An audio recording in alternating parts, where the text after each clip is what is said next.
thank you all for joining us once again. There's a lot of people here who have been on the other Zooms, so they will have seen the next two slides on a regular basis. This is a public service announcement that I put out from behind the scenes. I'm not going to read it, so you guys go ahead. But while you're reading, I will tell you that if you have questions regarding the behind the scenes program itself, I'm on the board, so please feel free to drop me an email after today's session at any time. If you have issues with any of the programs, not just these, but the other programs that behind the scenes has, Lori Rubenstein is the executive director. I believe you can contact her through the website or through me, and I'll be happy to send your question on to Lori. And I'm not going to throw Eddie under the bus today. Oh, why change now? Yeah, right. Why change? Right. All right. So there's that. Hopefully everybody has gotten through that. And here is the ubiquitous ETCP certification notice. Please, if you want credit for this session, please let me know in an email after the session is over. I would appreciate it, however, if you didn't wait until Sunday or Monday to let me know, because that just means I have to go back in and do it again.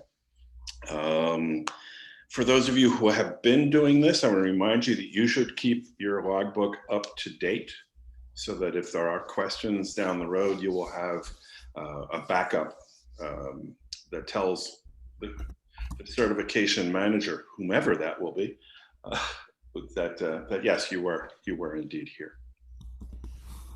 Okay. All right. So one more slide, and then we're going to get out of this, and we'll. And again, I'm not going to read. I'm not going to speak the slide. Please feel free to read that. And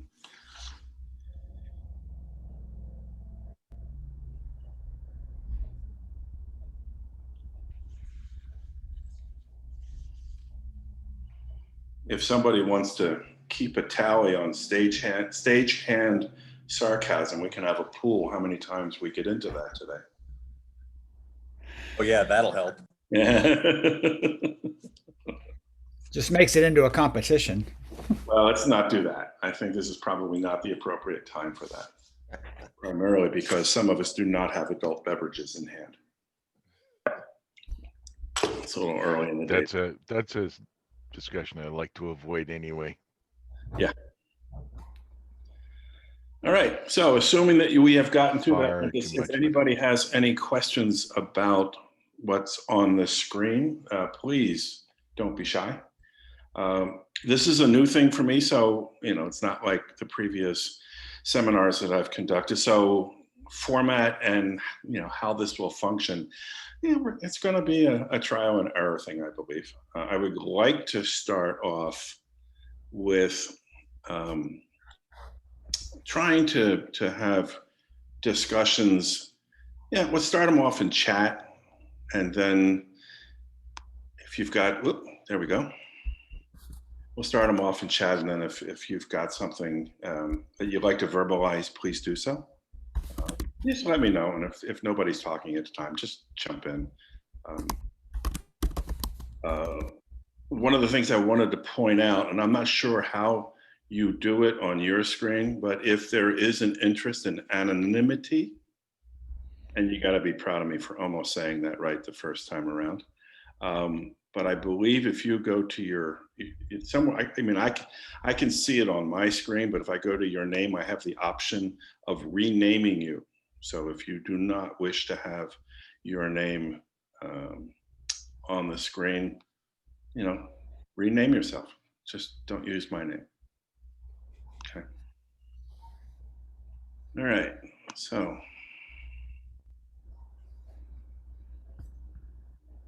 Thank you, Sarah. Sarah will be putting, she's been great. She's been putting up email addresses and other things that come up, web addresses and stuff in chat so that you have the ability to get to them. Sarah, did you get the thing that I sent you from Stage Directions magazine? It was two emails. Yeah, Okay. I did. I actually have several links that I'll be putting in the chat, Okay. and a couple other ones that you didn't send me. Okay. All right, great. Thank you.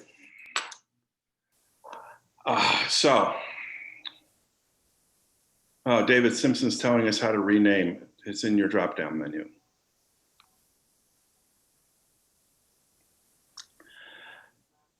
So to begin this,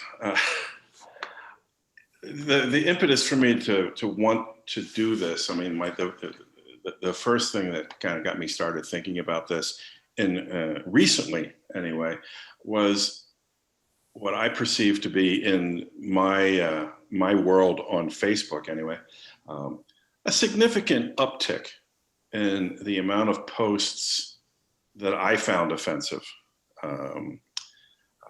Mostly sexist posts, although there was, a couple of racist things that would float around a little bit, but most of it was more sexism than anything else. There wasn't a lot of belligerent posts in the hateful kind of way. There was the usual humor stuff that is not inappropriate. It's certainly inappropriate at this stage of the game. And there was the imagery, objectifying of women. I don't really need to see a bunch of women in bikinis standing around a truss, for example. It's just inappropriate. So that got me thinking that I wanted to do something like this, just to, if nothing else, just to touch base and see where we are and where we think we're going. And then as I got to think about it more, I started looking back further and realizing that there has been, in my experience within the entertainment industry, there has been a certain amount of discussions and conversations and panel discussion sessions and things that have happened over the recent years, last couple of years. And it wasn't clear to me what, if anything, came about from those sessions. I mean, did we just have a conversation and go about our business after the session was over? Was there a conversation amongst a group of people, and did we simply go back to the bar and have another beer?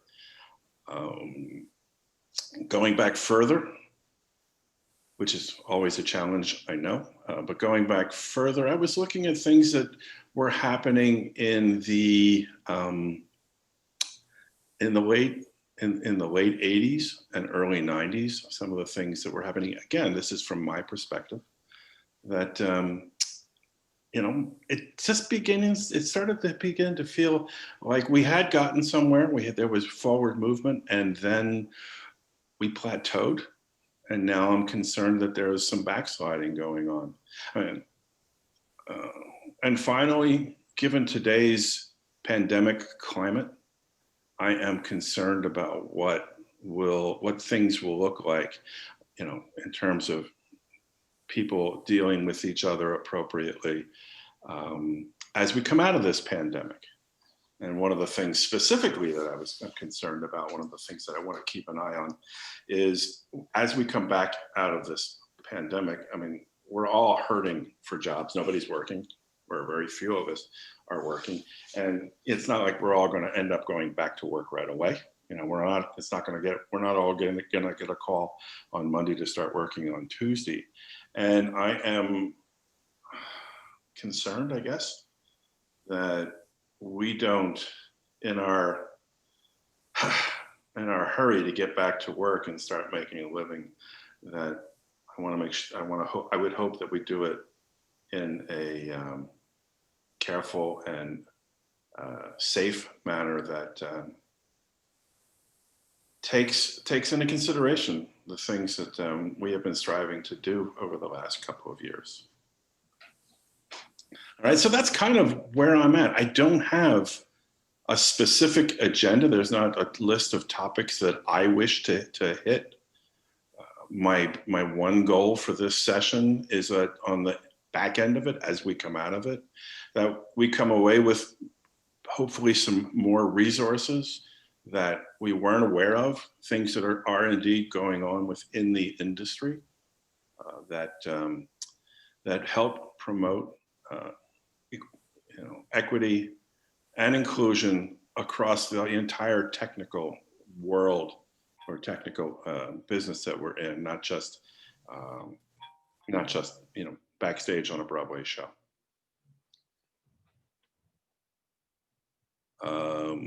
Davin,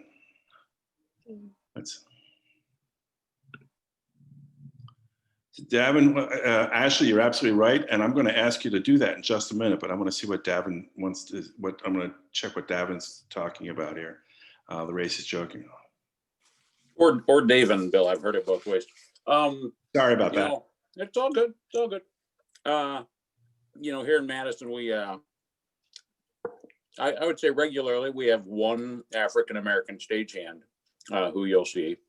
At one point we had two, but I think one of them got a staff position at the convention center. But, they're just these little, ribbing and stuff, about, Velcro in your hair and things like that.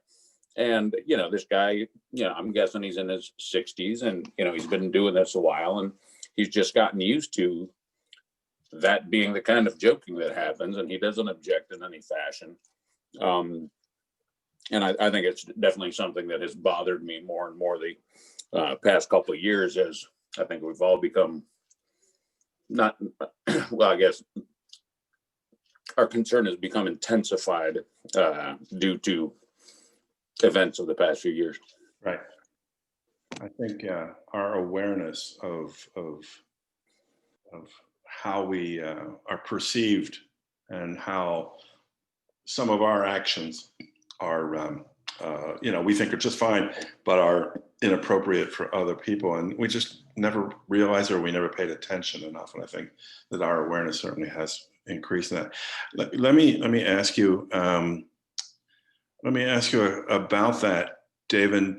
Have you ever spoken to this person and talked with him about it, or maybe has anybody else spoken with him? I mean, it seems to me that there's, the perception that he's okay with it, but is he? I haven't, and I think I want to put that on my takeaways list from this. He definitely is a very happy-go-lucky, joking, punster, make everybody laugh sort of person. So it definitely seems like there's a good chance that he's not going to confront something like this, but I definitely think it's worth the conversation. Last year I went to an inclusion thing at USITT and, definitely made me think about a lot of things. And I think the one biggest regret I've got is not having taken as much action on those items since then. If I might, I would almost be willing to bet money that he doesn't care for the comments, but that being one of two or the only one, there is a burden that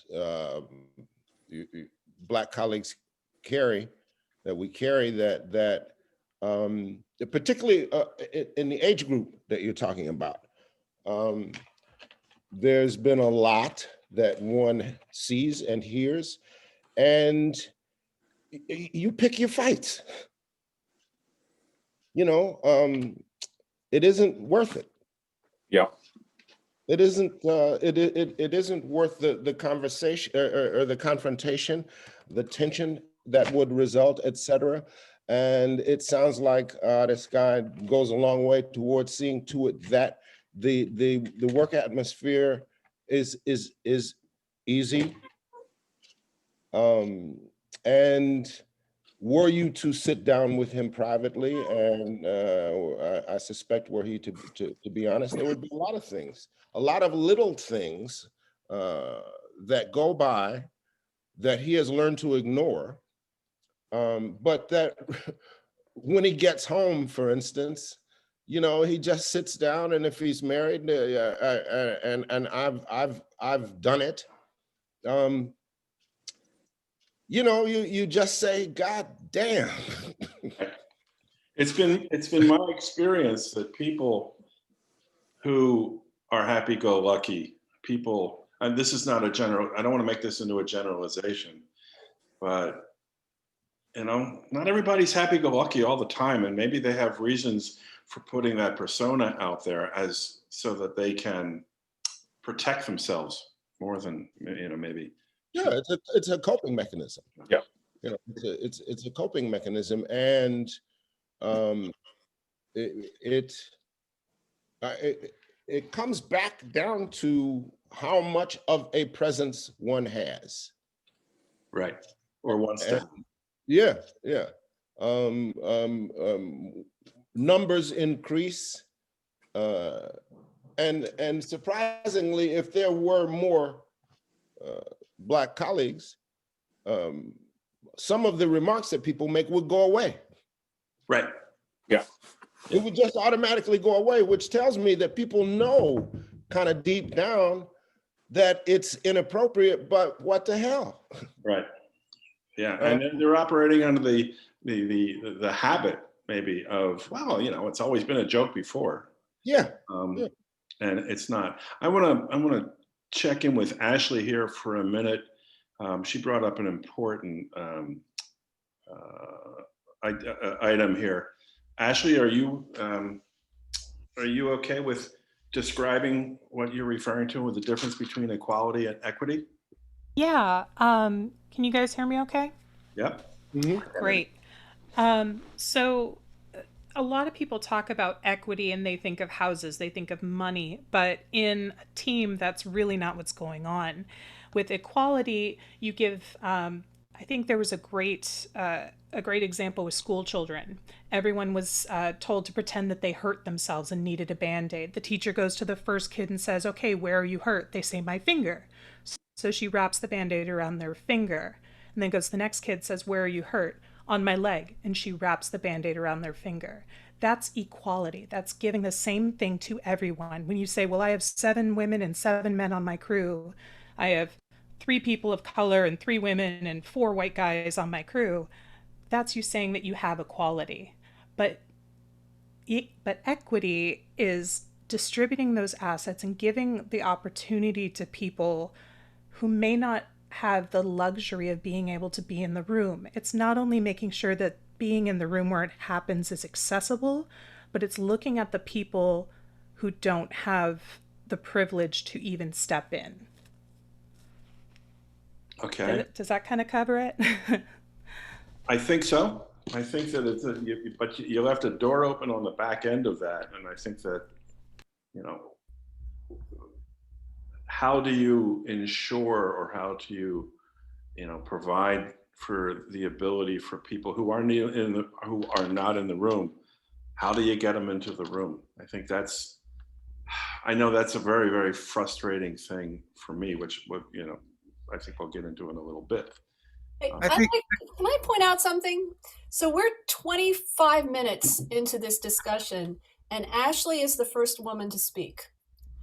So when you're talking about opening up the room, we need to pay attention to how we even have this discussion. So I'd like to hear more from the women about what they think about this.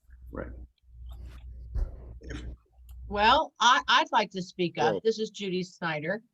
And I have been, I always say, discriminated against in this local, the local I belong in, IATSE, since 1978. When I requested a application in 1978 to join the union, I was told I could not join the union because I would take work away from the men. Life went on. I then, several years ago, was asked to join the same local because I was doing some work with them on a casual basis, and I did join the local. And because I'm a technician and a technical director, there was a lot of people denying my knowledge because I was a woman. And I always said I have to work faster, smarter, and look good doing it in order to be accepted. And then let's bounce Absolutely. forward a little bit when I became a certified rigger. I went to school, I passed the test with a B+. I announced to my local, I was actually the first woman certified rigger in the tri-state area for 5 years, and for arena rigging. And when I announced this to my local that I had passed this test, the lead rigger insisted that I have an examination by him so he could qualify me for the same job that he's doing and pass the same test I passed. So I've been and I just dug my heels in and said, I passed the same test you did, and I do not have to prove myself to anybody because this test proves that I have the knowledge. And it's been a constant battle. Lately, it's been better because I have really asserted myself, and I've been in the local for about 25 years now. But there's always that little bit of, does she really know what she's doing? And then I got the nickname Rigger Girl, which is condescending. And that's what I was called for a long time until I was able to correct that. I've been catcalled, whistled at while putting on my safety gear. And I had to make and draw attention to that if it was sexually arousing to you, you should not be on the call. This is my safety gear and I should not be harassed by putting it on. And these are just a couple of the examples that I've had to endure through this process. And I've often said, if you're going to call me the B word, it better be beautiful, because that rolled around several times, especially when I started being the lead rigger on a lot of the calls at the local.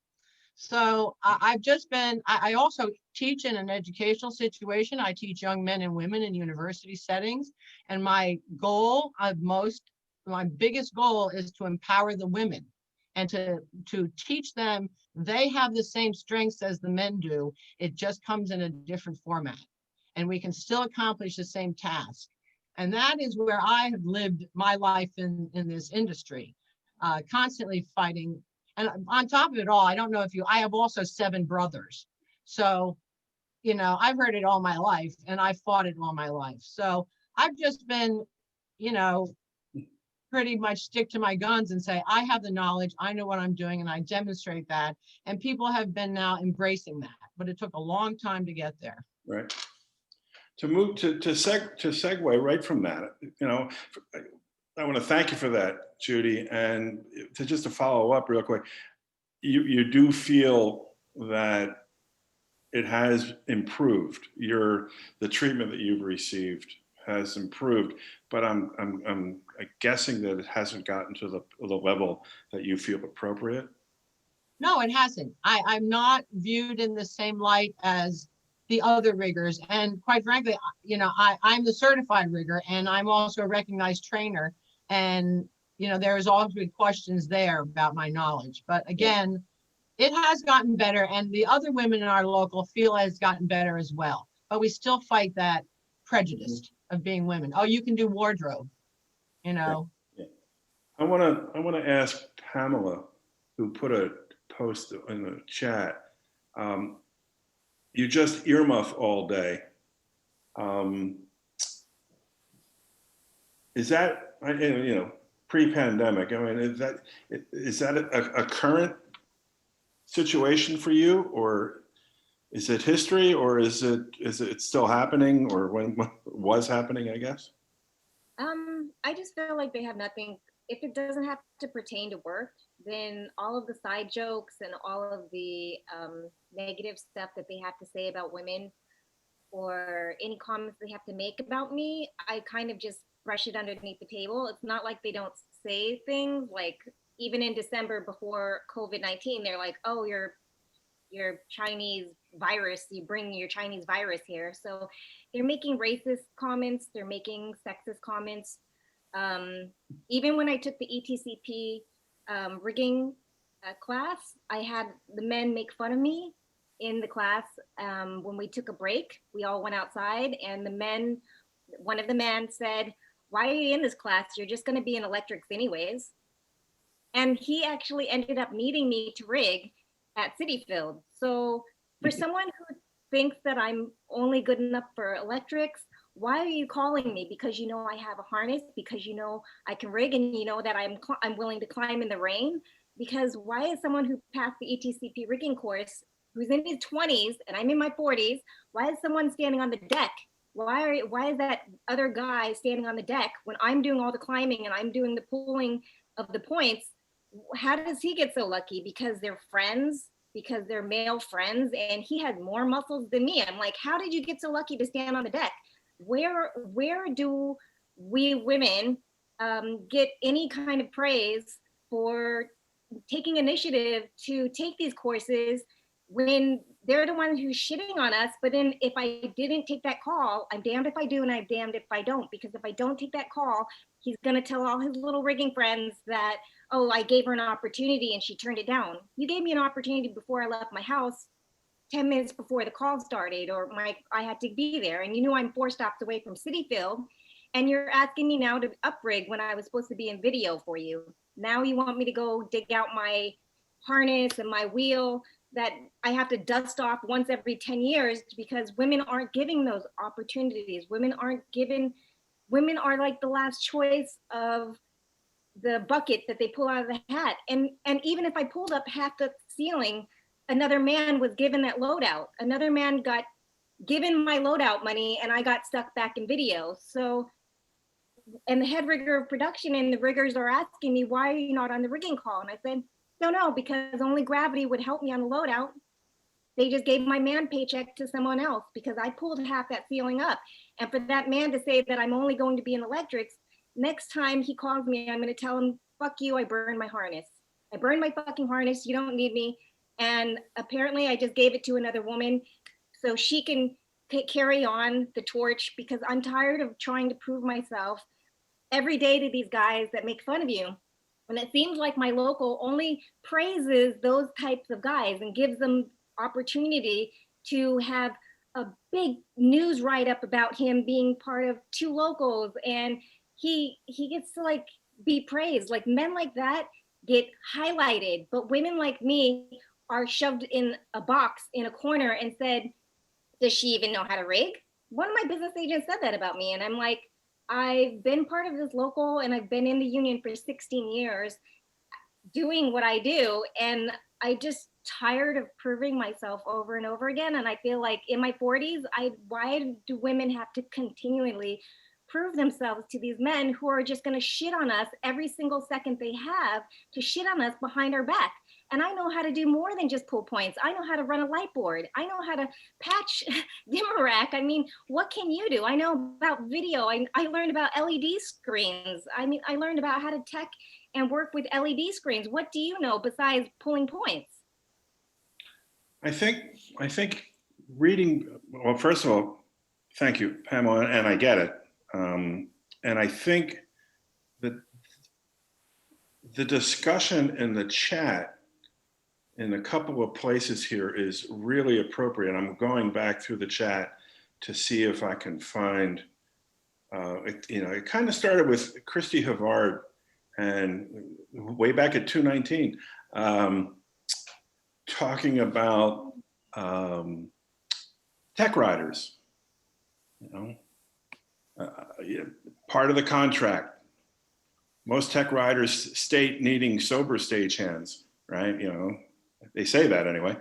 And this is something I have to sign. Why not have harassment, racism address in riders as well? And if you go through some of the other chat comments, one of the things that I'm seeing here, and I agree with a whole 100%, is that the victim, the person who is being harassed in whatever way, isn't the person. You shouldn't have to defend yourself. You shouldn't have to be dog tired for defending yourself and giving up. That's somebody else's job. It's a question of how do you get there.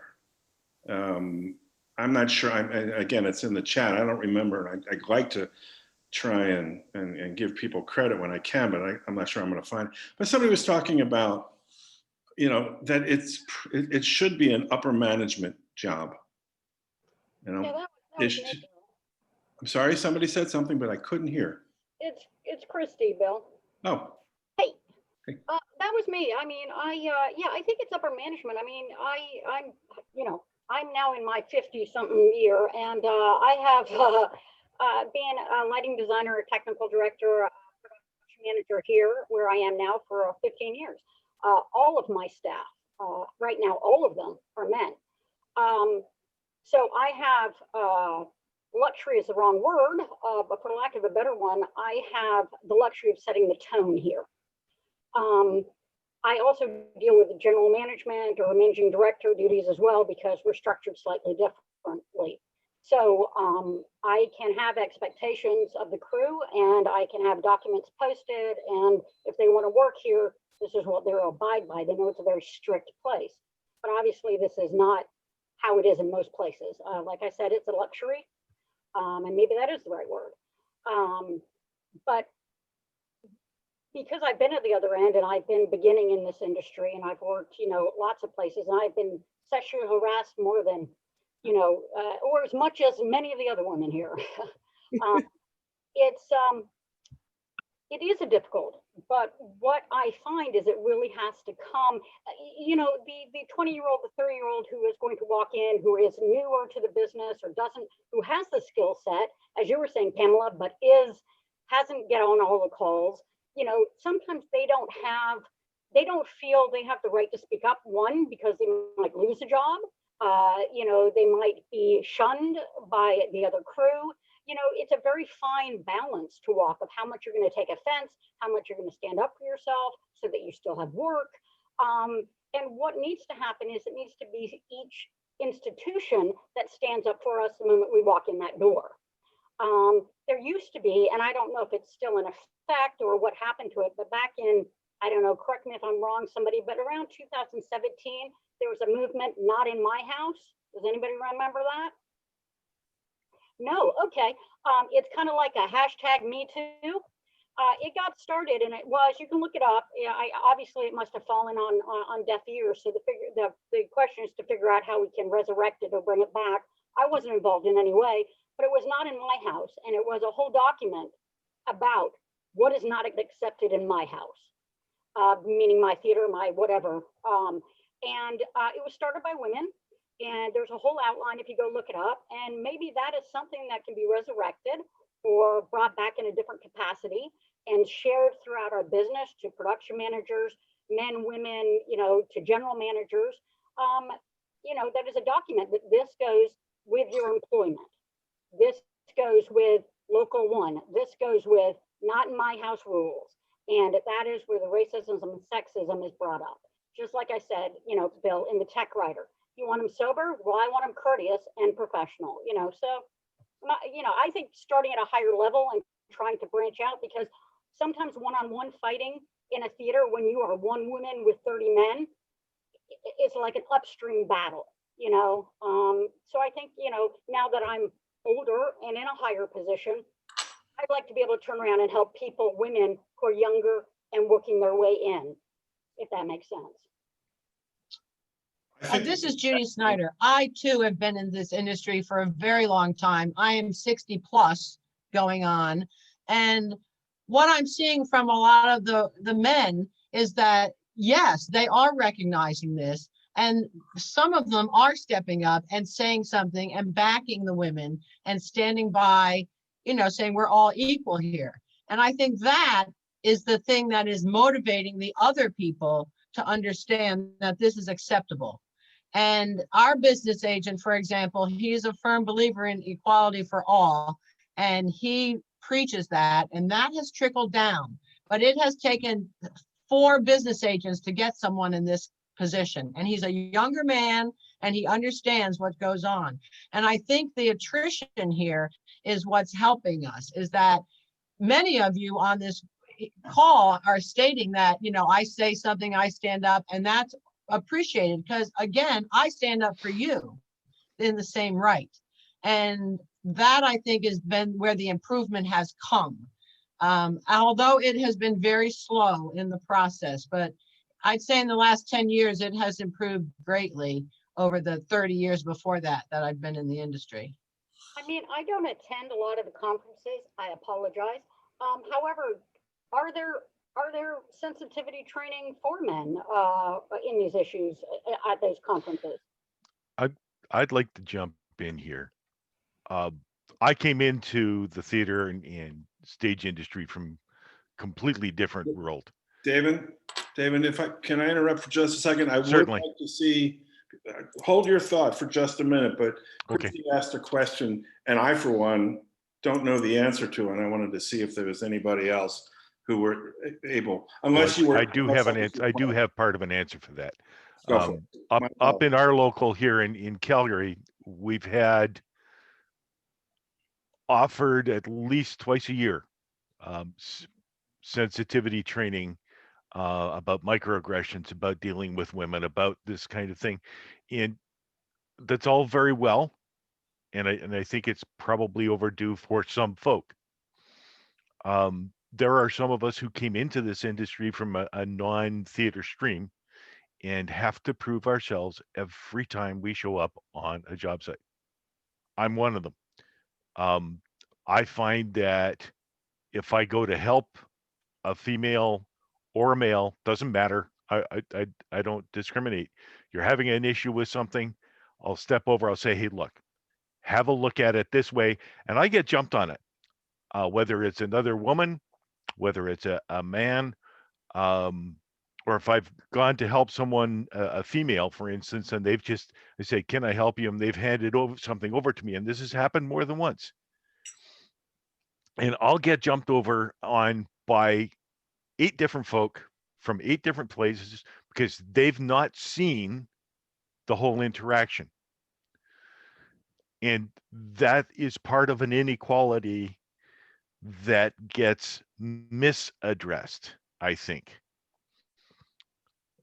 In the case of Christy and Judith and Pamela, and actually Pamela, I identify with what you're saying, and I've seen it so damned often when I've been on tour. I hate it, and I address it on an individual level at an individual event because that's all I can do, because that's how I live. I came from a Navy background where on board ship, everyone has to do all of the jobs and be able to do all the jobs. We don't care who, what, or where you're from. You're here, you're doing the job. And I've tried to carry that over into the civilian world and into the stage world because we have many parallels between stage and shipboard life. That being said, I agree that a little more sensitivity, but I think it needs to go both directions. It can't just be guys how to handle women or women how to handle men. I think we got to start remembering we're handling people. I don't care if you've got long hair, short hair, or hair, weigh 400 pounds or weigh 120 pounds. If you're here to do the job, let's do the job. If you need a hand, I'll give you a hand. If you don't want a hand, that's fine. I'll back off. I've got other stuff to do. Okay. That's kind of where I'm at. Thank you, David. Christy, to answer your question in a kind of coming at it from a different direction, you're going to see some sessions at the various conferences. They're not typically labeled sensitivity training. Somebody correct me if I'm wrong. But even if they were, my concern, especially at trade shows, conferences, that kind of thing. I mean, several people on this call, we all did a session at the last rigging symposium that we were able to do. In a way, those sessions tend to preach to the choir, and that's great. And I'm sure that I know that we should keep doing them, and I know that we should broaden them as best we can, because even the choir learns new songs every once in a while. But the real issue for me anyway is trying to figure out how to get to the people who not only can't attend those kind of sessions, but wouldn't, even if they had the physical opportunity. Well, it's interesting. I mean, my job, I have to take the training. It's mandatory. Right. So perhaps something becomes mandatory. It's points towards something. just like this class, this Zoom points toward certification. It becomes mandatory, and maybe that's not just for men, David, it's for women as well. But it becomes mandatory. Instead of, this is, getting points for all the technical stuff, maybe this is just as important. And I think giving it as an option, yeah, people who already know are going to be there. And you're right, you're preaching to the choir at that point. Yeah. But mandatory, we all do it. We all have to read it and listen to these, and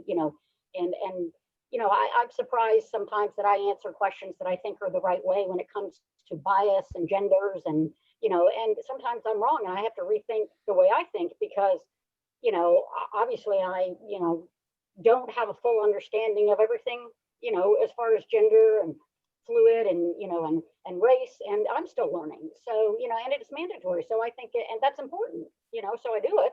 It gives me a better understanding of the people around me. I don't disagree I with you. have a question. I have a question, and I'm listening, and I've been in the theater since 1973. That was when I joined Actors Equity, and I'm also a member of SAG-AFTRA, although I joined them before they merged. The particularly around sexual harassment, there's very strict rules, and you can't sign a contract without going through those rules. At some point, stage management talks through, and then there's a complaint process that if somebody, if a woman feels sexually harassed, she simply files a complaint. You guys can't do that? You can, but the chance of being retaliated for doing so is extraordinarily high. I can actually speak towards that personally. When I tried to file one in my local, the president at the time pulled me aside and said, Christy, if you go through with this, you will become a pariah and no one will want to hire you. And at the time I was reliant on that income. I'm now working in the AV industry, so I can go be a rabble rouser and tell those producers and tell those employers in the theater world, you're full of shit. Women are being treated like crap. People of color are being treated like crap. I don't care how big or how small your budget is, it is endemic in the industry and it must stop. LGBTQ, etc., they also are treated like crap. And they're some of our most talented people. We run the gamut. In theater, most of us don't care how you look or how old you are or anything. We want to know if you can do the job. But there's that little fraction that wants to make life hell for everybody else in the workplace. And you've all been on a job site where you've had that just one instigator. David was talking earlier. I know exactly who he's talking with because I've worked with folks in that local. And I know the person of color just laughs it off, but I also look at his eyes and I know it hurts. I just put in the chat, we have a cultural shift that we've had in the industry towards more safer practices. People are wearing harnesses now. We didn't do that when I started 30 years ago. We need to get that same culture shift for the harassment, bullying, workplace environment stuff, because it's affecting our efficiency, and it's affecting the bottom line, not to mention the fact it's affecting our hearts. Hear, hear. Well, that's why we're here today. Trying to sort out. What Christy said is exactly it. We're learning new safety techniques, and things have shifted towards safety. Why don't we shift, the way we interact with humans at the same time? I mean, we can write down technical documents. I don't understand why we can't write down this. I think that's dead on. You know what I mean? Absolutely, that's Christy. Absolutely. And So- you noted that we should have an element like this that we sign off that's a required element for continued education. I think that's a brilliant idea. I've actually worked for a local and in venues that have required this kind of training before. And for some people, it's very effective, but for the vast majority, it's just something to tick off their list. It's just something they have to sit through and get paid and free money. And it's kind of seen as a joke. honestly, as someone who has struggled with these kinds of issues in the workplace, my biggest heroes have been people who have recognized their privilege, either in, you know, who they are or what they are, or even their position, and use that as a point to say, hey, that's not okay, and to speak up when it happens so that I am not alone. Because the most isolating thing about all of this, whether you are a person of color, a non-gender normative, or something else, when those jokes are being hurled and everyone is laughing, but you are not, it is impossible to see the person in the back who is also not laughing. And the greatest strength that you can do on a small level is just to be supportive and to say, hey, I saw that, it wasn't cool. I see you. And I think that's something that we also need to be able to do and can do on a small level. Just letting each other know, I see you, I agree that's not okay, and I will stand with you. Absolutely. I think the moments that people do help is when they stand up with you and they say, "Hey, that's not nice. Don't bully her, or don't say that," or they other sisters or brothers that stand up for you and put them in their place for putting you down. I appreciate those very few moments that those has ever happened, that someone would come along and stand up for me. And I feel like the reason why I just do earmuff is because I can't compete with 100 guys. I can't defend myself with 100 guys and 4 women on a call or 5 women on a call. It becomes impossible to try and stand up for yourself, and your voice gets pushed back, and you don't really have a platform to stand on. You don't have anything to say back to these people. You just like, whatever, you're not worth my time, and you just keep doing what you're doing and you just do your job. And I feel like if you don't stand up for other people, like if I see someone else bullying someone, I stand up for them, because I appreciate it the very few times that someone has ever stand up for me. But I feel like if someone's bullying me, I find it very hard to stand up for myself, and I just try to just shut down and walk away from it.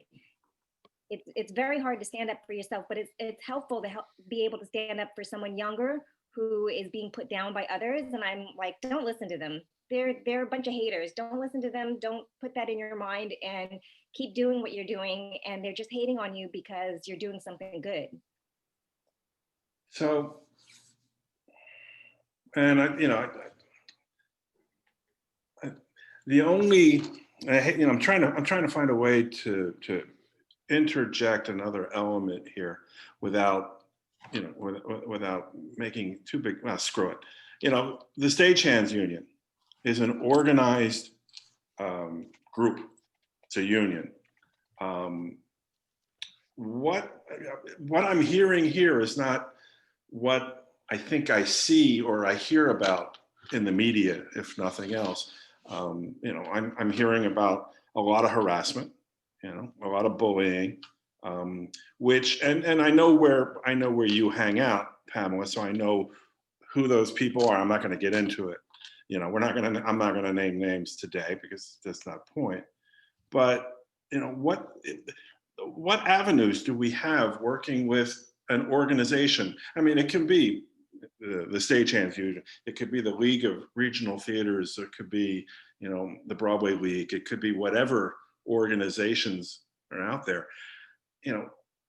I think what we're talking about, what I'm reading here, is pointing to the fact that, hey, you shouldn't have to do this. You shouldn't have to defend yourself.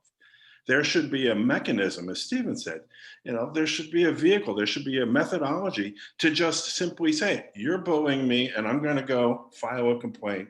How do we get to that point? Okay. Christy, go ahead. Here's the thing. Federal law puts that on the employer, not on the union. It's the employer's job to mitigate a known hazard, and harassment is considered to be a known hazard, just like any other hazard, right? So if you go to the union and say, I'm having problems with one of my coworkers, they're going to tell you to go talk to your employer, because legally that's what they need to do. It's not the union's job to arbitrate or to make the decisions. But what often happens, especially in the smaller locals, is there's not an employer who is directly supervising the union crew. The union steward is doing that. So when the union steward is the perpetrator of the harassment, there's no way in hell a woman or a person of color or LGBTQ person is going to be able to win. Our best bet at that point is to try to get the steward to go to some kind of steward training where they realize that they're actually putting the union in jeopardy and putting the employer in jeopardy. The protocol as it exists, and I've guided many IA women through this, is you document what happened, you file a claim with the EEOC because you have 180 days from the time that it happened in order to do it, unless you can show that it was ongoing and pervasive. Those are the federal words for that. Your local is going to put you through hell. And because of how unions work, for most women, they are still in the minority numerically in their local, and they are still far in the minority strength-wise in their local. So you really need to be a woman with some cojones to file that claim and follow through on it. Like I said, when I went to do it years ago, I was pulled aside and told, you to really want to do this. There's procedures for filing charges against another member. It's called conduct unbecoming. And you have to be able to prove it to the same extent that you would need to prove it in court. So it can't just be he said, she said. So when the steward is in the basement running cables with somebody and talks to the woman and there's nobody else around to witness it, and the woman says, the steward said X, Y, and Z to me and this was out of line, there's really no recourse. That's why I'm saying it needs to be a cultural shift. People need to understand that this is just plain wrong, regardless of what the law says, because the ability to go through all of the process that it takes to get it through the EEOC, to have them come in and interview, and again, you're dealing with he said, she said in most instances, it doesn't get you very far. That's like the opposite of what they say in our industry, right? Yeah, if you're 15 5 minutes. early is on time is late, and late is unacceptable, is what I always learned. That's what I always learned from my mom. we were always early for everything. Because on time was late. So I just want to, this is Judy Snyder again. I just want to throw in my 2 cents one more time. If you're 15 We minutes have- early, you're on time. And if you're half an hour early, you're early. Something like that. I don't remember. I think it's a good rule. watch your microphones, folks. This is Judy Snyder. I'd like to say something about the management and my approach. What I've done literally for 40 years is just, period, stick by my guns, because I know I'm right. I know the information I'm conveying is correct, and I just have to stick to my guns. It's painful, it's long, and it's sometimes hurtful, but I find in the end that I win if I stick to my guns. If I try to play their game, I'm going to lose at that game because I am not good at their game. I'm good at my game, and I'm going to win at my game. And all those people out there that are fighting all these prejudice from whatever direction, if you know you're right and you know you got it, stick with it, because that is the only thing that's going to have saving grace in the end. You will be a winner in the end. It might be long and drawn out, but you will be the winner. And I have found that in my own experience. Yeah, I mean, speaking as someone that did stick to her guns and quote unquote won, like one of the harassers was fired and is no longer part of our union. I am forever the chick that got so and so fired. Right. Even after investigation, after all of it, and after it was proven and done and taken care of, that will follow me for the rest of my career in my local. Can I make a suggestion? Yeah. Go ahead, Christy. I was just thinking, I mean, you know, we do have unions and, you know, and I've experienced some of the same, nothing actually happens. And then you are that person or that woman who made a complaint. I don't know. I mean, is it worth thinking along the lines, you know, I know the idea of shaming somebody is not great, but what is more important? Everybody has an ego. You know, everybody cares about what people think about them. You know, along the same lines of having classes that everybody has to take that are mandatory and understanding all of these issues. You know, what if there is a reporting structure within our own industry? You know, it's, I mean, we put out lists of who passed ETCP certification. We put out lists of, you know, all sorts of things. What if we as a group kind of bonded together in our industry, you know, in chapters or together, you know, and when there was an issue, that's the forum we went to, or that's where we went. I think that would shut down some of it because people don't like to be called out. They don't like to be known as that guy. You know, it does take all of us, and it's a cultural shift.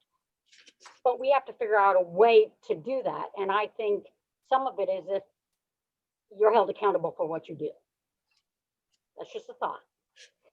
Now, if I may interject, because I feel like I'm a little bit outside because I'm a performer. I have also run a theater, but I've spent most of my career as a performer. And part of the reason I think that there is more force behind the enforcement of the rules, when I think about it in terms of sexual harassment, is there's so many women in the union.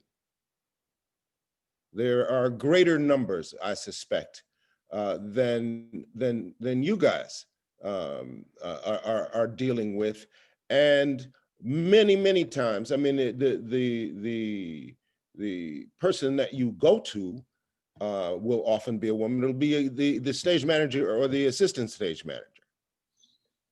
And but the mandatory training, it seems to me the enforcement, it has to come from the top. It has to be the leadership has to be firm about that, and because you're not going to change the way so much that people behave, or at least so much how they think, but you can change their behavior in the workplace. Let me toss this out just to take that a step further. And thank you for that, Stephen. And you know, I appreciate that you're a performer. We love you anyway. But changing the culture in the my experience in the rigging world, safety-wise, bringing up the safety awareness took a long time. And in my view, and Eddie, chime in here if you think I'm not doing this right, but it seemed to come more from the top, but not from the very top. It seemed to come from middle management, if you will, production managers, stage managers. Well, I think what we're talking about here, and several people have alluded to it in the chat, is this is a cultural change. The inclusion of people of color, the inclusion of women, the stopping of harassment, and all those things. I think it's going to take a combination of factors. One is setting the rules, and then enforcing the rules. Some of it's going to come from training, but if you really think about it, a culture changes from the bottom up, not from the top down. The top can influence it. The top can say, you're going to follow these rules. No matter what you do, you're going to follow these rules. Your behavior will comply with these rules. And that will have an effect on changing the culture. But the culture is going to change, as some people have alluded to, when not the person being harassed, but the person witnessing the harassment steps up and says, hey, that's not cool. And when the majority of people in a work environment agree that that's not cool and step up and say something, the culture will change. Right? I think part of the problem here too is there's a perception of the loss of power by people who have traditionally been in these roles for decades, and I think that our current political situation is pointing out what happens when people feel they've lost power. They go radical one way or the other. They go radical. They're going to jump in and they're going to express themselves in negative ways, because they've lost power. And what has to happen in that cultural change is that it has to be not a loss of power, but a sharing of power between the people who are working together. And, I've seen it a lot in the rigging world, because rigging has always been macho, right? We're big guys. We're the guys who do the most difficult, dangerous work on the stage. And so, we're special. And to allow other people into that, especially women, especially people who we're not used to working with, is giving up some of that machismo, giving up some of that power to them, so that I think, as more people have been involved and as we have included more women in the workplaces and more people of color, things slowly start to change. But the culture, when management needs to enforce the rules, they need to set and enforce the rules. but we need to step up as brothers and sisters who work together and say when something is said or done that's inappropriate. Hey, that's not cool. You can't do that on my world. You know, you're not going to do that. I think Christy said, you're not going to do that in my house. Not in my Thank house. you. Thank you, Eddie. Thank you, Eddie. David? Uh, okay, three things that have come up from what Eddie just said, and I absolutely agree. Um, we need to shift it. I really enjoy working with anyone who wants to rig. But again, I come from a different background. I was a little bit of background. I had someone raise a flag against me in my hall. I had to take my union to court to the Labor Relations Board, and Labor Relations Board sided with me that the union cannot do the discipline. That must come from the employer. Number one. Number two, the union can and should educate.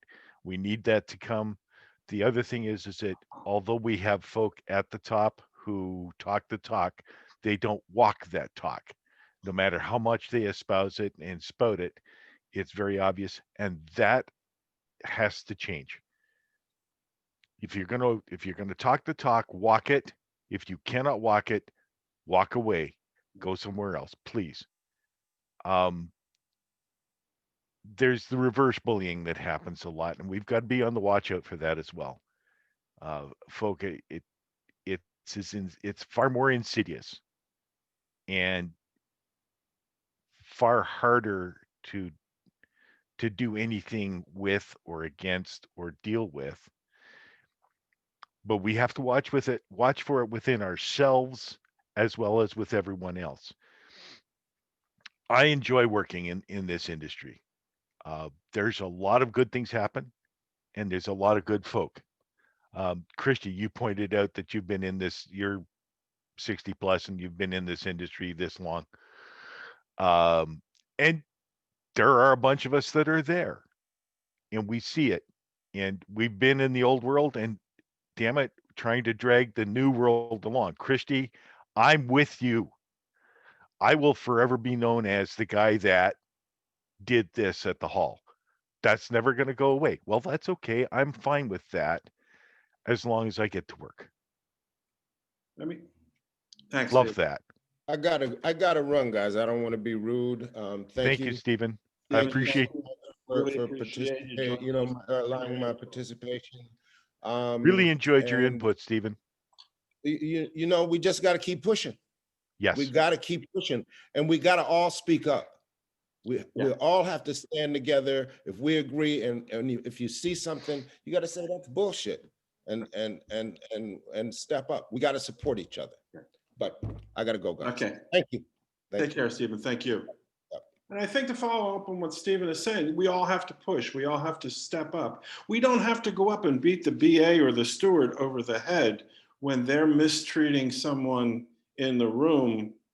We can go to the person that they're mistreating in whatever way and make sure that they know that they're protected, that you're there with them, that whatever it was that just transpired was absolutely wrong. You know, we're still taking, and I hate to say it, but it seems like we're still taking baby steps, but that may be just what we need to do. And this is something I'd like to try and segue into, is to see if we can tap into, or at least learn about, some of the resources that may be out there that may help us with this. Right? It's you know, cultural changes, top and bottom, and a bunch of middle change has to happen also. I saw in Stage Directions magazine, and Sarah, if you have those links that I gave you, now would be the time. Stage Directions magazine put a couple of press releases from the IA and the Stage Managers Association. And Sarah, thank you. They're both, those are up. They appear to be new. I could not find anything about, especially the IA, the International Diversity, Equity, and Inclusion Committee. I couldn't find anything about it other than the announcement. I suspect it's very new, and I'm wondering if anybody else has heard about this, knows anything about it, can, you know, to share with the group. Yeah, The same thing with the state. Go ahead. The IA National Diversity Committee is maybe a month and a half old. Okay. The Women's Committee is only about 4 or 5 years old. I started a Facebook group shortly after the IA convention in 2017 for IA people of color to be able to communicate with one another. And the international just, because it's a top down as far as those committees go. So this one has just come about. That's why there's not much out there on it. Okay, but tell me again about the Facebook group that you created. Yep, there's an IATSC People of Color Network. It's on Facebook. It still exists, right? Pardon? It still exists? Yes. Okay. I was not aware of it. I will put the link up there. We have 69 members. We need a 70. Okay. This is something I got from they had a women's committee too, and they gave out these wonderful handouts about harassment in the workplace, and it's released by ALCO. And then there was another one that was called cultural training. I get the picture of it and send it to Bill if anyone's interested. They could probably reach to them to see if they can get this. But they were interesting. And I feel like another thing that I wanted to say, like if anyone physically touched me, I always just yell really loud, "Don't touch me." And I yell it loud enough for other people to hear. So I know that one time I yelled that and a lot of men turned their heads and looked in my direction because someone just kicked my knee out. And I yelled, "Don't touch me. You have no right to touch me. I'm working on a dock and there's things moving. And if you kick my knee out, I can injure myself. I can hurt myself. I can fall and hit myself head on a pipe. And I don't feel like anyone should be touching me and they don't have a right to touch me." So I yelled it loud enough for people to hear me. And some men turned their heads and they saw what happened. And I've only seen that guy 2 times now. And both times that I've made a scene at work, he hasn't come back. So because I probably voiced my voice loud enough to say, "Don't touch me, you don't have a right to touch me, don't kick my knee out," you know, that it made attention, it drawed attention to me and for other people to see what was happening to me. So I think that's a good, you know, only like the times that if you physically endanger me, that I really voice the emergency, that's an emergency to me, that you can't do that to me and you're going to hurt me at work. Okay, thank you. I think speaking out is one of the many things that we can do. Speaking out is a challenge for people. You know, some people don't have the ability to do that or the personality, I guess, to do that. We all find our way. We all find the balance point of what we are comfortable doing, you know, where our boundaries are. But I would ask that we all think about that. We all think about, you know, where are our boundaries? And I suspect that most of the people in this room, once again, I think we're all, you know, singing in the same choir. But, you know, we think about where our boundaries are so that we can speak out up to that point. And then on occasion, maybe in a situation where we'll feel comfortable enough to move beyond the boundary that we have. I guess what I'm trying to say poorly is that we got to keep speaking out. It's one of the ways that we're going to make something happen.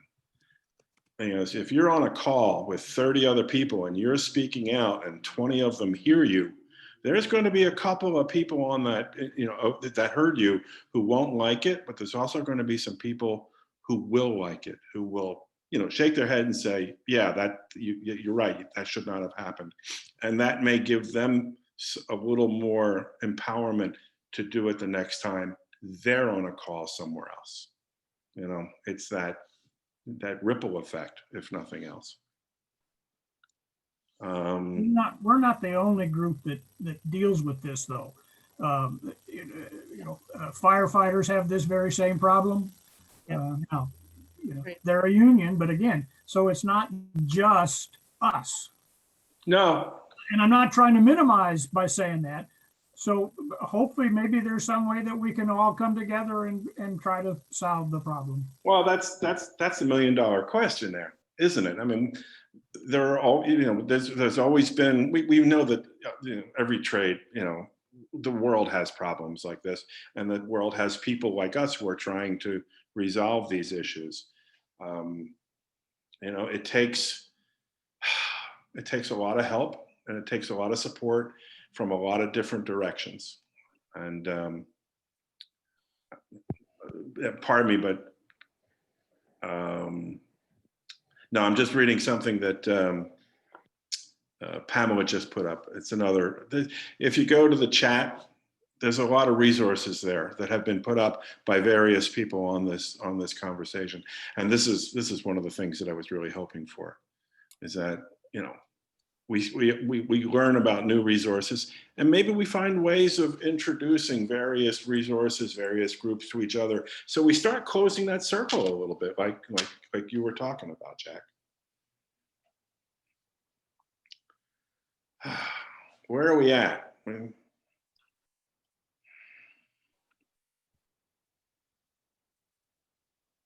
Hi, this is Judy Snyder. I just want to say, on a positive note, over the 40 years I've been doing this, things have improved. There has been a rally to equalize, all the workers. There are still those curmudgeons that want, say, you're not macho enough to do this. But I think in my situation is every time I spoke up, each and every time that I've done that, more and more people have come to me and said, you're right, I'm on your team. You need any help, let me know. And I find that reassuring that things are improving. Are they where we need them to be? No. But I do think they are improving. And I have to say, as I said, over a 40-year span, from being denied acceptance into the local to being their lead rigger, I have come a long way, baby. And I still have a long way to go. But I know that I have support, and those are the people I go to when I need reinforcing. Okay. Yeah, the 100 and so years that I've been in education, the sex has improved. There is a lot more of both genders, at least in the world I'm in. Very little in the racist difference. They're just again, and where I've been now in the local, in the union world, I would say it's maybe even backwards from that. There are more minorities than females, but yeah, that's actually something I wanted to touch on, because Eddie talked about the rigging culture in our union, and we do in Local 16 have a lot of really strong female riggers. And I think part of that is because around the time that I came in, I noticed a lot of Black men who were in our union who had to go through all kinds of discrimination and really fight their way to being respected. They approached women on the job site and helped women learn rigging. G. Anthony can attest to this. I have been mentored by many Black men in my union, and now I notice that as a white woman, I get treated better than Black men coming in after me, and women as well, Black or women of color. Well, Bill, I wanted to point out that in last issue of TD&T from USITT, there's a really good article in here on racism in the theater that I highly recommend. But one of the things that's been an issue, and I'm speaking as somebody who used to be the one who reviewed resumes for people who wanted to come work for the local. was that we did not get lots and lots of resumes from people of color in our local. And for 10 years, actually for 16 years, I made it a concerted effort at trying to find them and get, and they just weren't there. But there's a great resource listed in here if you're in a position for hiring people or recommending people called productionondeck.com. It's in the article, productionondeck.com, that has a directory of people in the industry all over the country. So you can go to your city and they're listed by city and region and what they do. And you can find people to recruit people, because unless we find these people and include them into our workforce, it's not going to change. Right. So it's on a these tough 10 thing. fingers, there are fewer Black people who I have seen want to come into our industry. In my 60 some years of working in it, there aren't this many who want to do it Well, for whatever reason. Did you say, was that a question, Jack?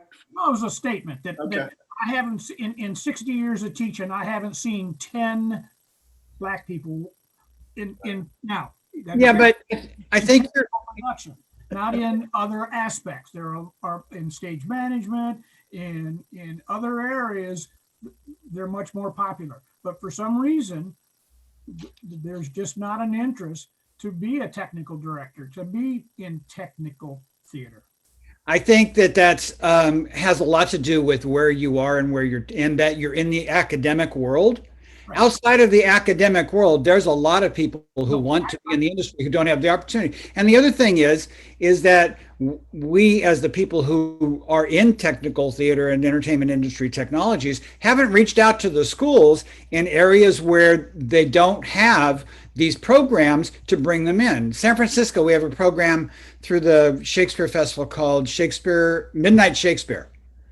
And in Midnight Shakespeare, the festival would go into these neighborhoods where kids had no introduction whatsoever into theater, and they would do an abbreviated Shakespeare version, and kids got to do everything in these programs. In New York, at the Roundabout Theater Project, where they have kids from the neighborhoods come to the Roundabout, and they do a 3-year internship, and then they're brought into the local unions there, because the local unions there teach. Local 1 has people who teach there, Local 789 in wardrobe, Local 52 in film, go there and they teach these skills. So they're introducing them to it's not that they don't want a good paying job in the theater, they just don't know it exists in a lot of these places. Right. Anthony has something to say. Yeah, in 1982, I think it was, and I was touring and came into Detroit, and I was the head rigger on the show. There was one Black person that was from that local who came to me and said, "I've never seen a Black person that was the head rigger on touring anywhere. Would you mind talking to my students?" Because he was a teacher. And I said, "I certainly would do it." And that, I think, and I went and talked, and these kids were like, "Wow, we didn't know we could do any of this." And they were, they had that enthusiasm that kids can have. And ever since then, it's always seemed to me that that's the biggest thing that we have lacking, is that we don't get this word out into middle school and high school students and those going to community colleges, especially in the community college things. We don't provide any kind of certification or degree program, and we're too often are taught that you must go get that degree. And I think the trades overall are looking at this more and more, but I do think that that's where we're going to start some of this inclusion, which I think will also help to get to that equality, is by going into the schools and letting them know this is a path that you can take. Yeah. It's a damn good business. We make good money. We have good lives, but it's got to get out there. No one's going into those communities and saying, "Here's a place for you to go." I agree. Too many people who say, "Well, I can't find anybody." All they do is they open the door, they walk out onto the street, look up and down, and then they go back into the office. They're not making that effort, which we need to do. I agree 100%. Well, we really have a problem with teaching something other than computer science in education, high school and junior. All the shop classes are all gone. Yeah. So people don't know how to work with their hands. Right. High schools can get federal money from the CTE Career Technical Education Program to put shop classes in, and technical theater is considered to be part of that. In many states, if you have your IA card, a journeyman's level card, you can get a teaching license to teach those classes because you've already shown that you have the skills. You don't even have to go to college anymore. You seem pretty happy with that. I actually am, because it means that I can jump out that extra certification if I wanted. I've got my regular choral and general music certification, but adding tech theater just became a whole lot easier than go back for 4 years. Right. Would you do me a favor? Because I'm reading the chat. Would you go through that again with the whole start from the beginning of the federal government funding? Because you went through it and we weren't ready for it. I want us to be ready and I want us to hear it. Okay, so the federal government realized that the folks working in the trades are getting older. The average age of somebody who is a plumber, electrician, a carpenter, whatever, it's over 50. And they went, oh, wait a second, having Just all of go that ahead. emphasis on let's go to college, we need to go back with that. So they started putting money into what they've called Career and Technical Education, CTE.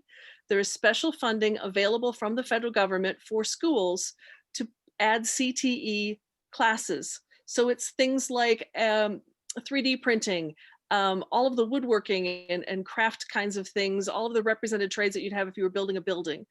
And because technical theater crosses through so many of those, it's included in that funding. Some states have a situation set up, and it varies greatly from state to state, but in certain states you can get a CTE certificate when you graduate. We'll talk about certificate and certification later, but you get a CTA certificate.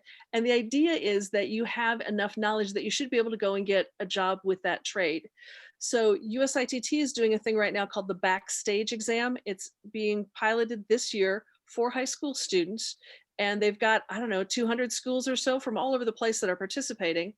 The idea being that when a student graduates from high school, they have what we would want them to have walking in the door as an entry-level worker for an IA stagehand.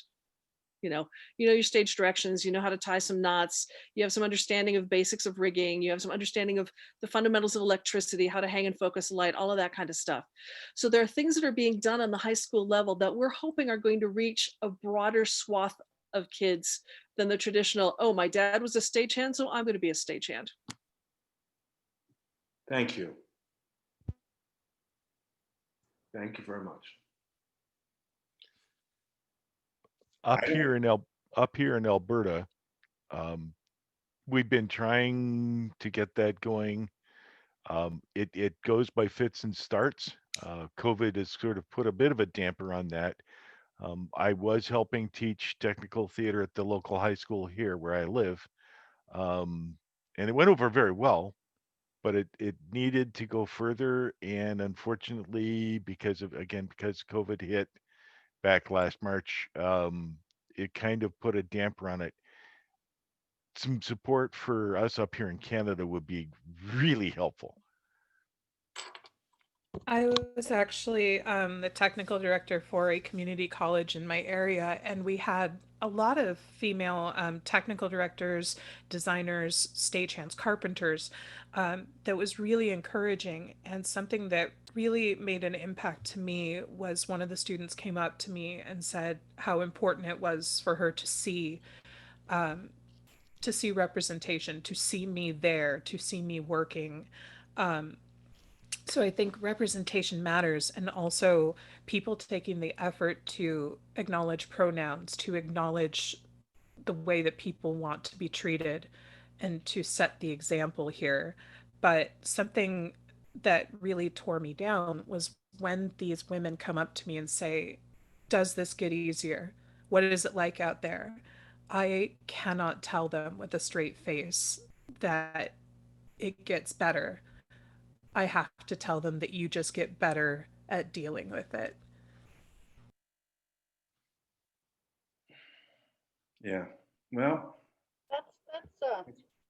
that's important, because that is very true. And what I see is a lot of strong, talented women.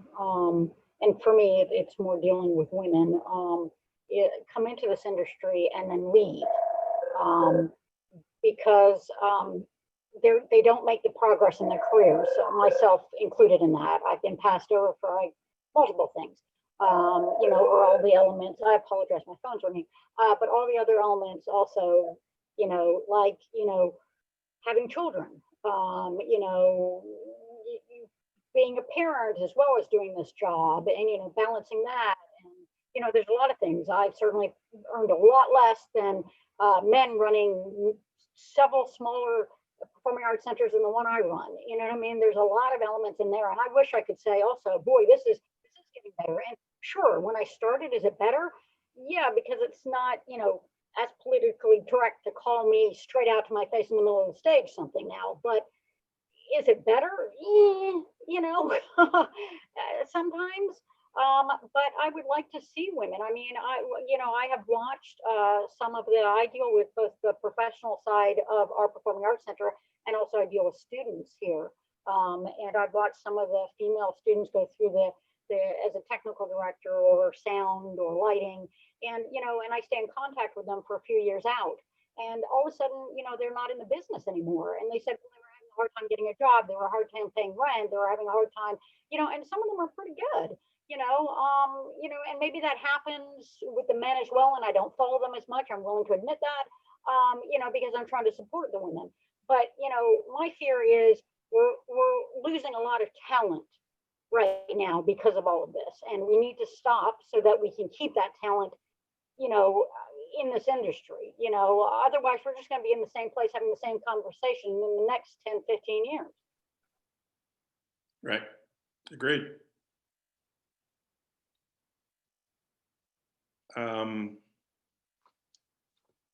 Well, we've reached the normal time limit for these things. I have no need to close it down at this point if you want to continue.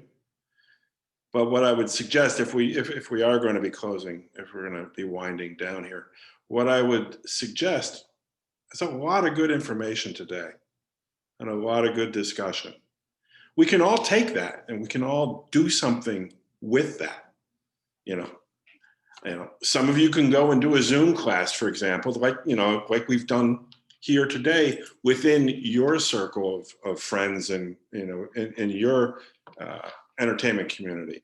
We all have methods for taking this information and keeping it out there. And as long as we keep pushing, we'll get somewhere with it. It's taken a damn long time. It's taken too damn long, certainly, but we're still here, so we got to keep going with it. I want to thank you all. This has been amazing.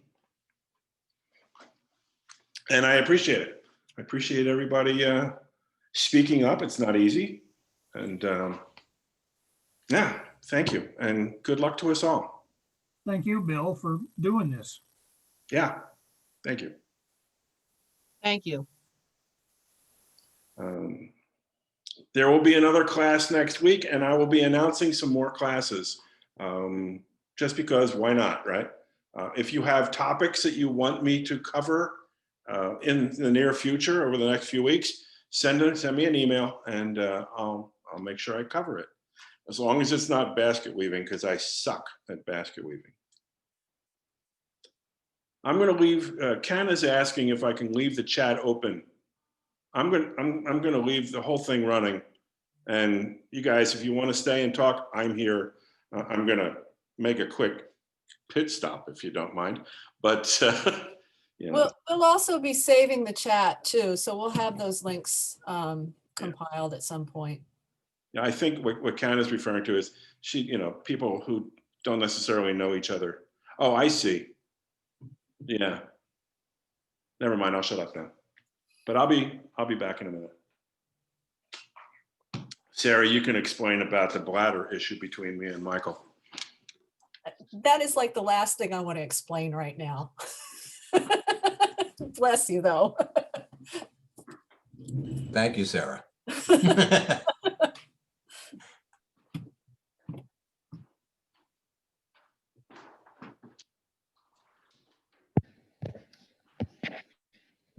I put this in the chat, but I've been, ever since we started our women's group in Local 16, I've been putting resources that people share in discrimination and harassment conversations like this into a drive that it's shared with, at this point, people in other IATSE groups and other people in the industry. So I put my email in the chat if anybody wants to be added to that. It's got stuff like grievance documents.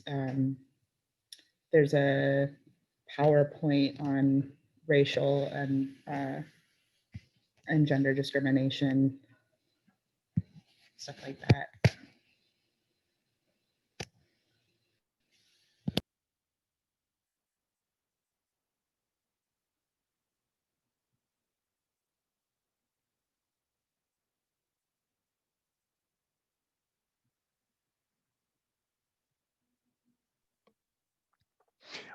I just have a general question.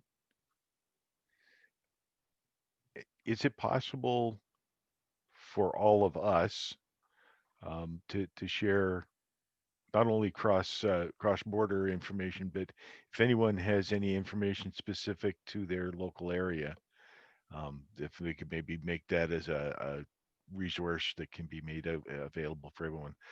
I'm stuck up here in Canada. A lot of what you folk have available to you isn't available to me up here, but I'm going to try and find some analogs up here.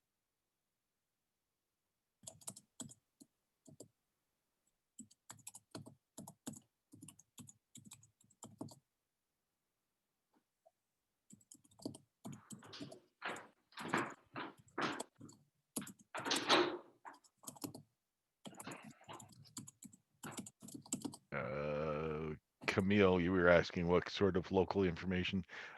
Probably just resources of general folk that they can be in touch with, or that anyone can be in touch with when they get to a local area, if they're touring, or general information for the folk in that local that they may not know about, because I know I can't, I don't know about all of the resources that are available in Western Canada, and I'd like to expand that knowledge.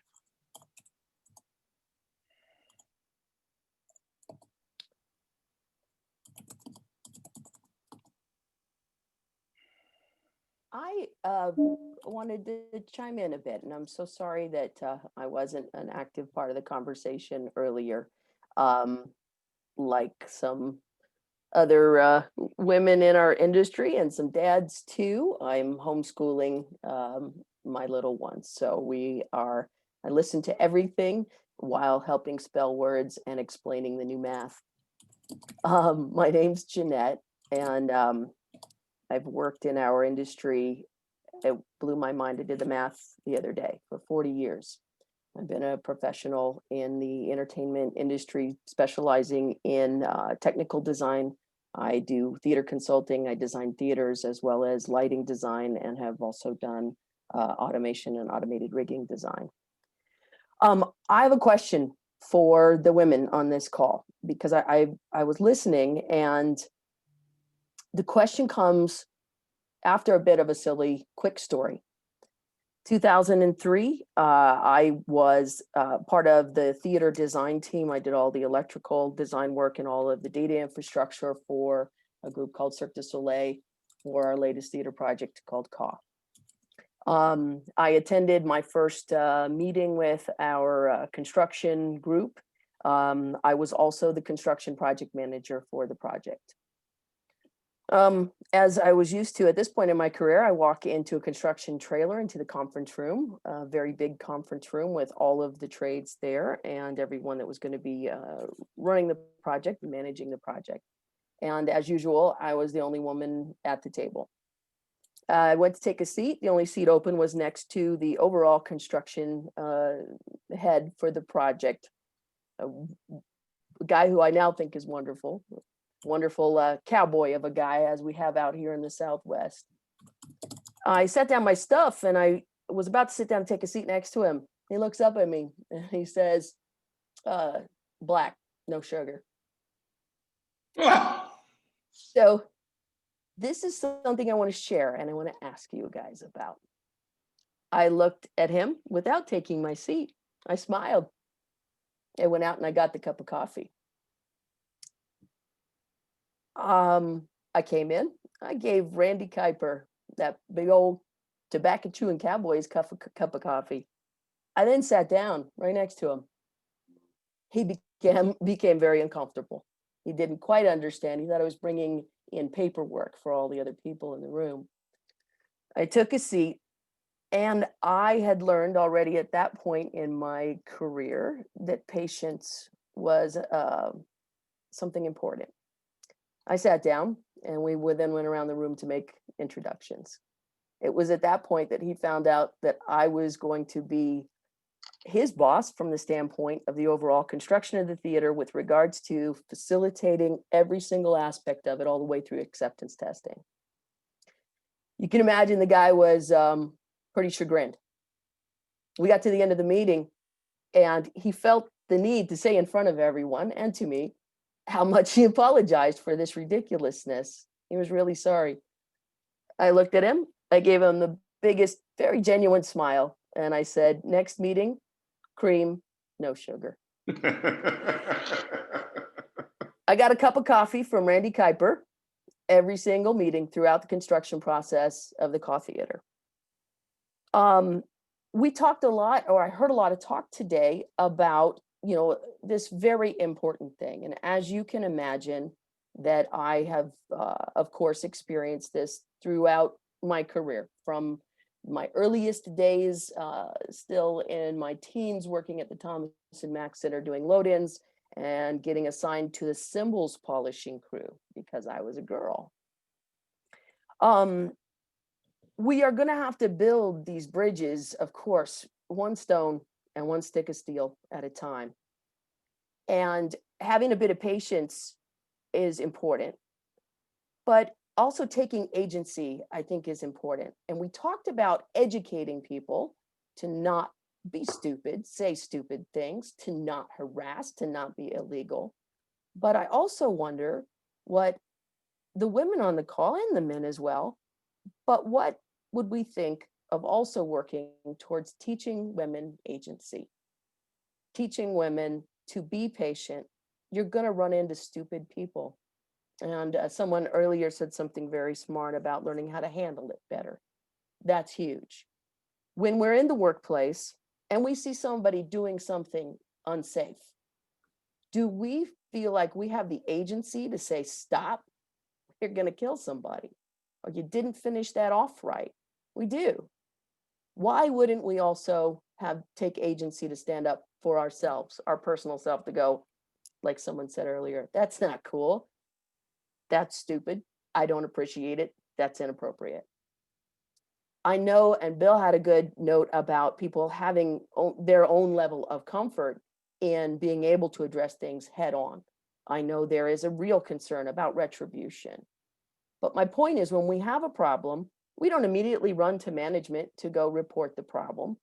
We hopefully would try to address the problem on our own. Sometimes it helps, sometimes it's worse.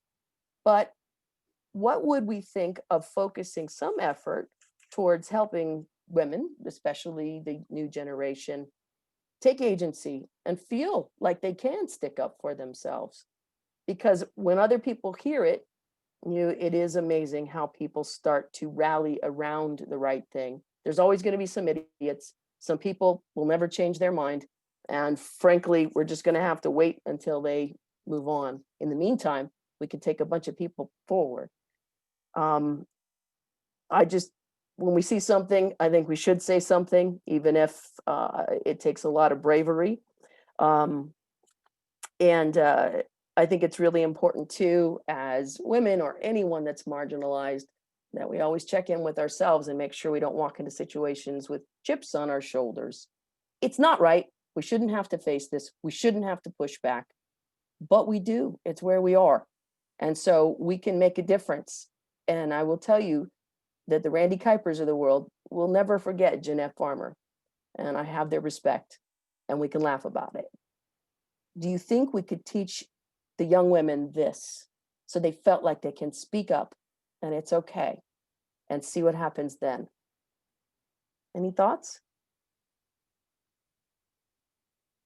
Yeah, this has been a really big point of our women's group in our local, because when I started out in this industry, definitely felt afraid to speak up for myself in those situations, and I would just, laugh it off or not say anything. And part of building towards being able to speak up for myself was building a community in the workplace with other women, because often you might be the only woman on the call and you feel isolated. But when I'm on a call and I see that there's multiple sisters around me, it helps me feel more empowered to speak up about an issue because it's not just me. And just sharing experiences with each other is helpful. Sharing tactics for, like you just did, of like what you said to get someone to realize their error. I would like to second that we're ganged up on, and that we're not a lot of women on a call. And I feel like something that I felt was helpful was going to a women's leadership course that was offered through a college that they kind of bounce around, and every couple of years they do it at a different place. But last time I took women leadership courses, and it was with a bunch of women from many different unions, from the MTA, from Carpenters Union. And I talked about bullying with another woman because she was sitting there crying and telling me that she was being bullied. And she was a young apprentice in the Carpenters Union. And I pulled her aside and I had a talk with her, and I said, I've been bullied too, and I know what that feels like. And I feel like when we are given those situations to be around other women who are trying to find and make sense of all of this for ourselves, like we're just people who want to put a roof over our head and put a meal on our table just like anybody else. And I encouraged her not to give up, and that those women, the men that were bullying her in her carpenter union, that the men will be cruel, that men have a way of being very vicious towards each other, and that it happens throughout every single union that you look at, even with the MTA and other unions. So to go to a women's leadership and to see all these women struggling with the same thing, I felt for years that I was alone with this. I felt for years I would cry alone in my pillow about this stuff. But going to a women's leadership course and learning about how to file a grievance, and learning about how to picket, and learning how to run for office, like those kinds of things that encourage women to take leadership roles and to work themselves into leadership positions, to be on a board, to be a trustee, to be something like that in our union. Women aren't taught that. Women aren't given those opportunities. But some of these women in the MTA, they were their own bosses, and they had to write grievances, and they had to say, is this a grievance or is this a gripe? And how to know the difference between a grievance and a gripe. So I felt the women leadership courses that was supposed to happen at Penn State, I would have gone back and taken another week worth of leadership courses so I could be with my peers. I could be with other women to feel that I'm not alone. I'm not alone. And every single woman, no matter what bug we had on our shoulder, we were dealing with the same oppression, the same feelings that were eating us up inside. Like, are we good enough for this? Should we continue on doing this? Should we continue on with this career because the men don't want us into this career? And how to fit ourselves in there and feel like we belong. But the more that I took this leadership course, I realized that women were a big part of the union. For men to tell us that we weren't, we were. We helped organize it. We were there from the very beginning. So for them to tell them that it's their club and it's just about them, it's not. It's not their club. It was never their club. Women helped organize. Women helped organize unions, and we don't need to forget that. That people need to be reminded that women were there from the very beginning, from the Triangle Factory, helping form safety standards for men, women, and children. This was never a club just for men. And that this leadership course reminded me that and opened up my eyes to that for them to think that it's their club, it's not. We were part of organizing it. We were part of helping create those standards for children and women in our union. And I think that's something that men want us to forget about, that history wants us to forget about, our roles. Like, you don't see a lot of women telling us that we're scientists, that we're astronauts, that women need to stick to traditional roles. We don't. We're firewomen. We're only 50 in a fire department in New York City, but we can be whatever we want to be. And people need to stop telling us what we have to be. We have to be mothers. We have to stay home. Hey, Pam, when are you going to get married and have kids? That's not the case. I don't need to do that. I don't need to fit in your idea of what you think women should fit in, that we could be anything we want to be, and that women have leadership roles, and we need to be taught that we are leaders and our voices are not annoying, and that our voices are not annoying on a job site, and that our opinions are respected at a job site. Women need to understand that we were part of organizing and that we don't ever need to forget that. Sorry, that's my piece. I don't know if you got my text or not. My screen is frozen. I can't talk. Would you let them put? Oh, you can hear me. Okay. Hear you, yeah. Well, good. Well, then I would like to come at it a little bit differently because I came to this field a little bit differently. Before joining the tech crew at the Palladium, I was majored in feminist therapy out in California. And I went in without a real background in the tech business, but a very strong sense of self as far as being able to say, I don't know how to do this. I would like to be taught. As a result, I found I got so much respect from the men that I worked with. And I had there was no, I mean, I feel like unlike many of you, I didn't experience sexism with the people that I actually worked with. Outside of that, of course, but I found that walking in with a sense of my own authority in myself, as opposed to my work, being very honest about the fact there was a lot I needed to know, was very helpful. And I say that because as you all were talking, I was thinking about how helpful would it be to, from time to time, have a therapist be there when you're doing all these sensitivity trainings, when you're doing all of these things to where people are trying to really, to have people really try to look at themselves in another way. This is not at all just in this industry. It is everywhere. And for each person to try to own their own authority and really walk into places being very open to the fact that none of us know everything. And I also do want to say that because I became a rigger with Bill Sapsis and Sapsis Rigging, the respect that I got in that industry, I became the head rigger at the Palladium, and nobody questioned my authority because I was a Sapsis rigger. So that's my piece. Yeah, Donna, that's actually a great point about, because like I'm lucky that I came from a background where like my mother was always fiercely independent, worked hard, like didn't put up with anyone questioning her skills that she had like built up over years of working and studying. And I know like it's hard for me though to be able to tell someone who doesn't have that background, who's dealt with, who's never been able to stand up for themselves, to just do what I do. And one thing that has been helpful was when we did the bystander intervention trainings, they had a whole section on boundary setting, just for people to practice saying the words no, or, you know, I'm not okay with that. I don't feel comfortable with that. Practice raising your voice, practice posture. And a lot of people said they found that useful. Well, a lot of it is also leading by example. Some people can't speak up. And as you speak up or you speak up for other people, people are beginning to, you know, will see that, oh, maybe I can do that.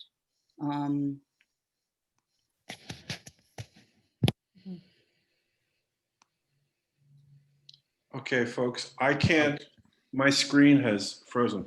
Apparently you can hear me and I can hear Now you. we can. Yeah, we can hear you. I can't do anything else. I don't know why, just so you know. I'm probably going to have to I'm going to lose the room that I'm in because it's a shared space. I'm going to lose it in a few minutes. much as I hate to have to stop this, but thank you all once again. And Sarah, when you put up the videos, can you put the chat up on somewhere where that we have access to that also? Is that possible? Yeah, we'll discuss that after this is over. There's some things that we're going to need to consider. Okay. Okay, but yeah, what we'll definitely do is get very least get the resource links that people put in the chat available to folks. Yeah. Hey, Bill, thanks a lot. All right, folks. Thank you all. Please be well, stay safe, and have a good day tomorrow. Have a good evening. Thank you to everyone. The only way I can close this or get out of this is to quit. Thanks, Eddie. So thank you to everyone for the input. Thank you all. Bye all. Very helpful and rewarding. Thanks, everybody. Thank you. Thanks for hosting this, Bill.